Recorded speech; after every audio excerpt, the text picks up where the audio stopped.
Hi,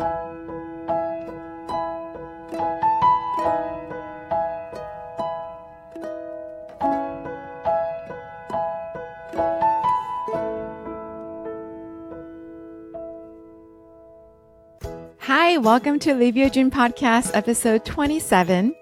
What you think is your disadvantage may be your greatest strength. I'm your host, Selena Lee. Before I start the show today, I want to give a shout out to my listener who left a review on iTunes. Peng AJ wrote, "So inspiring. I love how it goes into depth about the struggles of pursuing your dreams and eventually how they manage to push forward and come out on top." Wow, thank you so much for not only taking the time to listen to my show, but to write me this great review. So if you got any value from listening to my podcast, I would really appreciate it if you can take just a few minutes to give me a rating and write me a review. It's really easy to do it on iTunes, and I may give you a shout out in future episodes. For those of you looking for guidance on how to find happiness and fulfillment in your career, I put together a guide to the 3 steps to finding true career fulfillment. If you're interested, you can download it by clicking on today's show notes on your podcast app or on my website, selenalee.co. That is CELINALEE.co. Since the month of May is the Asian Pacific American Heritage Month, so I'm sharing some stories that are relevant to the experiences of Asian Americans and minorities. And last week, I shared a conversation with Dale Minami, a lawyer who has defended the civil rights of the Asian Americans and other minorities. So if you haven't yet, I highly encourage you to go and check out the episode.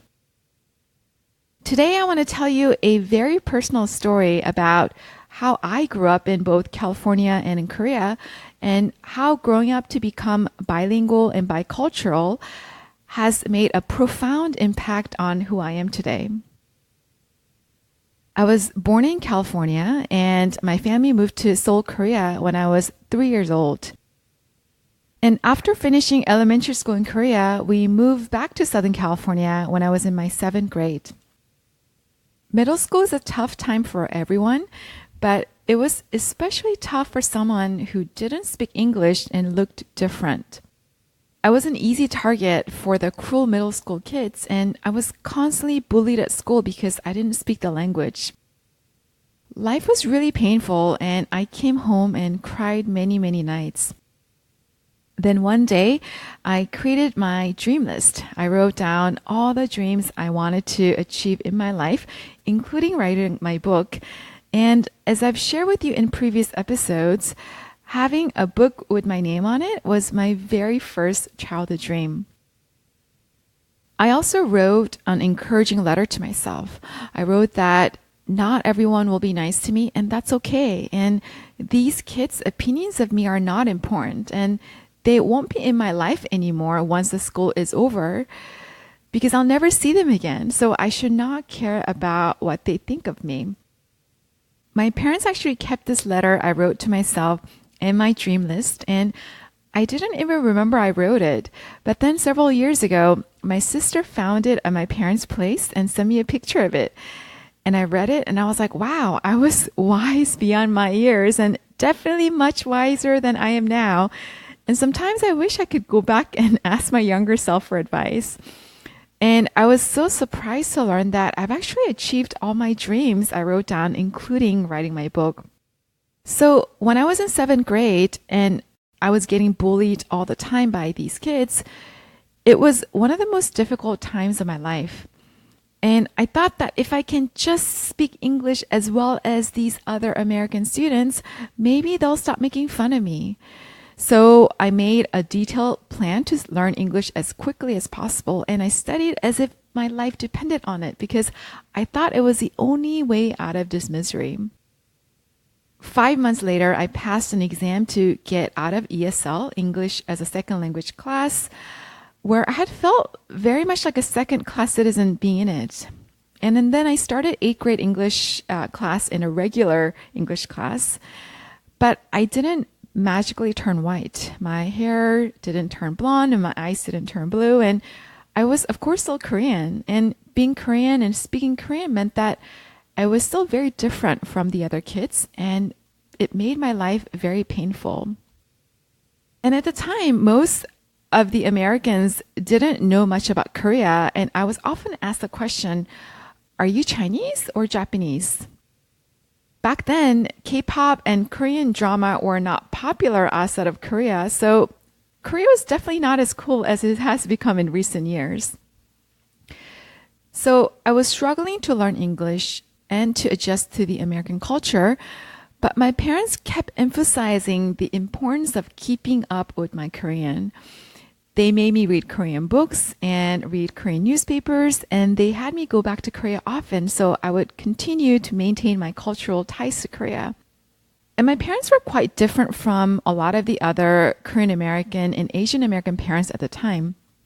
Most Korean parents at the time believed that in order to really succeed in the American society, you have to not speak Korean at home. You have to give up being Korean culturally, and you have to be really assimilated into the American society, and that is the only way to succeed here. And they had reasons to believe this at the time because earlier studies on bilingualism found that speaking two different languages hinders and has a negative impact on a child's development. But my parents didn't believe that, and they kept emphasizing to me the importance of continuing to speak and learn Korean.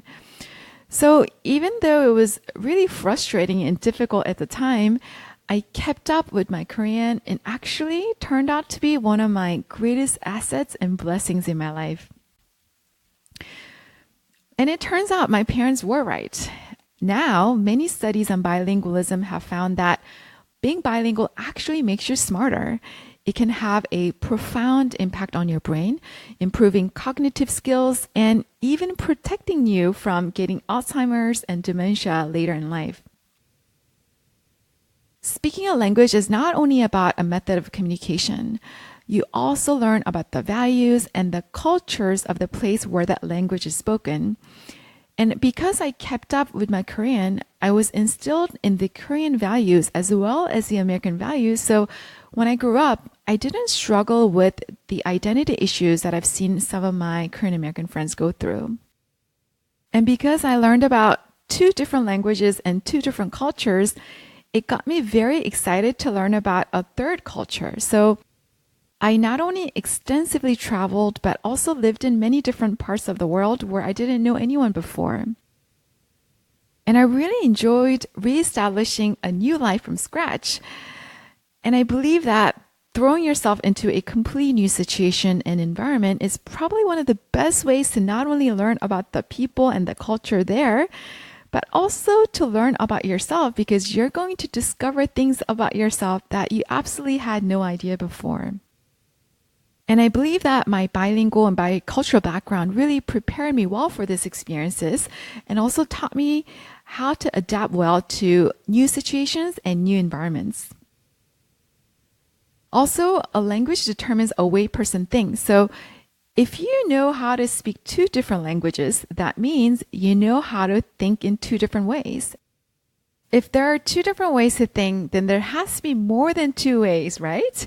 So there's gotta be a third way and a fourth way. So my experiences of growing up to become bilingual taught me that there are so many different ways to think. So one way to think may not necessarily be right, and how I think may not necessarily be right. So I learned to really appreciate different points of view, and I start to learn about and embrace the differences and the diversity that exists in our culture and society. Many years later, I became an investment banker and then a lawyer, and my professions didn't have much to do with writing a book, but my childhood dream that I wrote down in 7th grade was deeply alive in my heart. I had read somewhere that the biggest regret people have before dying is that they had not honored their dreams. And I didn't want to be one of those people. So one day I decided to pursue my dream. I knew that I wanted to write a book, but I didn't know what kind of a book at the time. I was hosting a talk show on a Korean American broadcasting television in New York City at the time. And I've met a lot of people through hosting the show and also throughout my career. And of all the people that I met, the people who inspire me the most were those who were using their skills and talents to contribute to the society in a positive way and to give back and help other people. And I started to think about what it is that I can do. Is there anything that I can do a little better than other people? And I really struggled with this for a long time because I just didn't know what I was good at. And one night I had an idea. It was to interview successful Korean Americans in different industries and write about how they overcame failures to achieve their dreams. My goal was to show that there isn't just one way to achieving what we call success. And I decided to write the book in Korean for the Korean-speaking readers in Korea and in the US because many of the people I wanted to interview didn't speak or write Korean well, so I would interview them in English, but write the book in Korean. Then I would be using my bilingual skills to serve as a bridge to bring those inspiring stories to the Korean-speaking readers. So then I'd be doing something good using the skills that I had, right? So I kind of made up my own reason. But if you remember, when I was younger, the fact that I spoke Korean meant that I was different. And this has given me an incredible amount of pain. And it wasn't something I was really proud of. But it turned out my bilingual background actually made me be very unique. And being different actually was a good thing and turned out to be one of my greatest assets. Writing this book was one of the hardest, but also one of the most meaningful experiences I've had, and it literally changed my life. Some of you know the story of how my book led to me starting my community, Give One Dream, which now inspires so many people around the world to achieve their dreams and led to me starting this podcast. So being able to speak Korean enabled me to achieve my childhood dream and also helped others to pursue their own dreams. And also, growing up to become bilingual gave me so much more career opportunities because I now have a whole nother country with audiences and fans who support my work. I want to share with you a story about one person I wrote about in my book. Howard Koh is a former U.S. Assistant Secretary for Health during the Obama administration and is now a professor at Harvard School of Public Health and also at the Harvard Kennedy School. I'm sure some of you may have heard of his family. It's the really famous Koh family. His younger brother is Harold Koh, who teaches at the Yale Law School, and he also served during the Obama administration as the legal advisor. There are 6 siblings in the Koh family, and all 6 of them have studied at Harvard, Yale, and MIT, and all 6 of them have achieved amazing level of success in various kinds of professions. So I wanted to know what was so special about their family upbringing. So I went to go interview their mother and asked her about what was so special about her parenting style. And I wrote about that as part of Howard's story in my book. Howard told me that he grew up in the 1950s in Massachusetts and in Connecticut.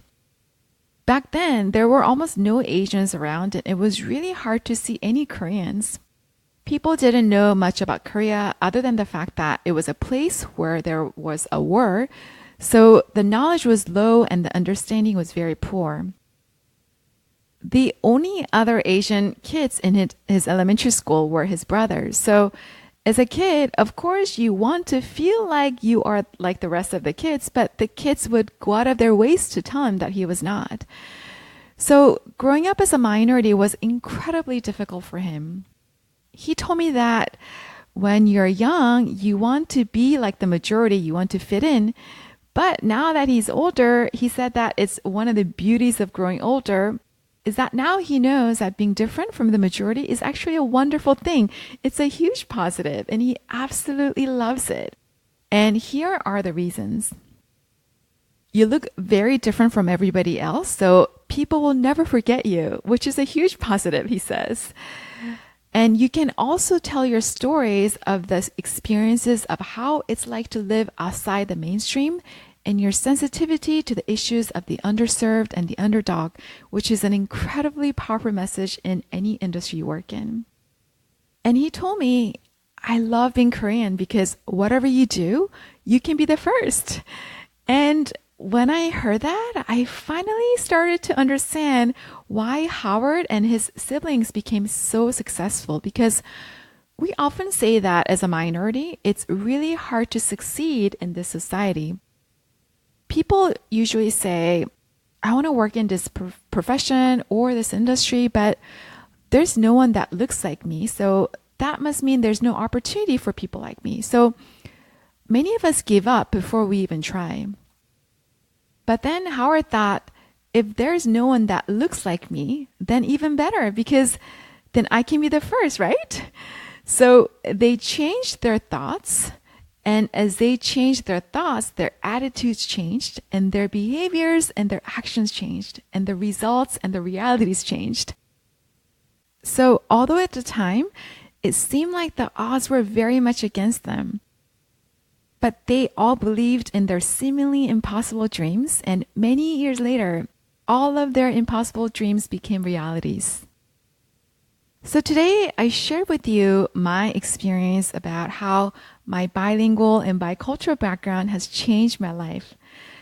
And what I once thought was my disadvantage, the fact that I am Korean American and spoke Korean, which made me be very different from the majority and didn't really like about myself when I was younger, actually made me be very unique and turned out to be one of my greatest assets and blessings in my life. And it also helped me to achieve my childhood dream of publishing a book, which led to me starting and growing Give On Dream, a community that now has inspired so many people around the world to pursue their own dreams.